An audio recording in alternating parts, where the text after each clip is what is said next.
نحمده ونصلي ونسلم على رسوله الكريم اما بعد فاعوذ باللہ من الشیطان الرجیم بسم اللہ الرحمن الرحیم۔ معزز ناظرین، السلام علیکم ورحمۃ اللہ وبرکاتہ۔ جیسا کہ آپ سب احباب کو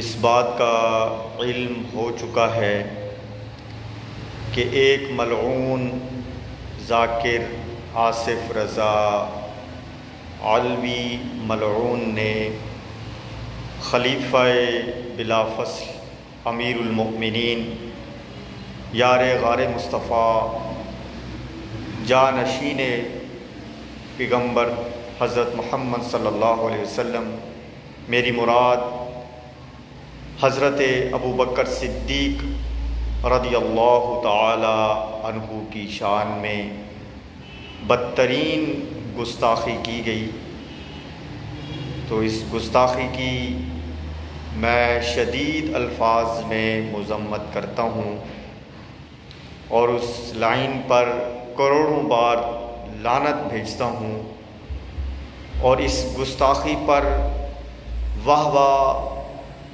کرنے والوں پر بھی کروڑوں بار لعنت بھیجتا ہوں۔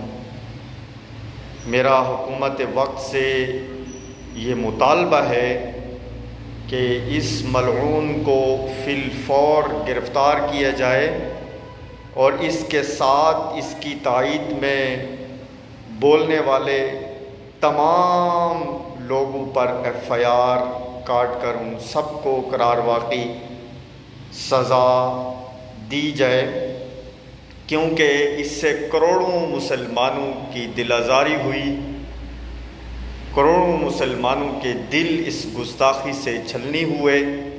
تو حکومت ایسے بے لگام ذاکروں کو لگام دے اور فی الفور اس گستاخ آصف علوی کو گرفتار کرے۔ معزز ناظرین، اس پر FIR تو کٹ گئی ہے۔ میں ان تمام علماء، عوام اور غیور سنی نوجوانوں کو مبارکباد بھی پیش کرتا ہوں کہ جن کی انتھک سر توڑ کوشش سے FIR کاٹی گئی، تو ہم نے FIR کاٹنے تک محدود نہیں رہنا، ہم نے اس ملعون کو گرفتار کروانا ہے اور اسے قرار واقعی سزا دلوانی ہے۔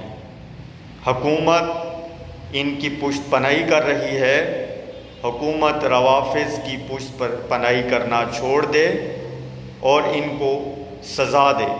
اگر سزا نہیں دے گی حکومت تو ہم ملک بھر احتجاج کریں گے اور پھر عوام اپنا فیصلہ خود کرے گی۔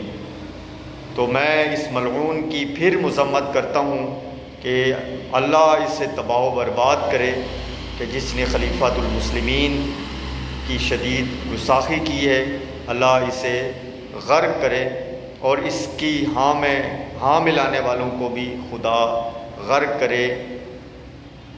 اللہ تعالیٰ سے دعا ہے کہ اللہ تعالیٰ ہم سب کو شان صحابہ کا دفاع کرنے اور شان اہل بیت اطہار رضی اللہ تعالیٰ عنہم اجمعین کا دفاع کرنے کی توفیق عطا فرمائے۔ وآخر دعوانا الحمد للہ رب العالمین۔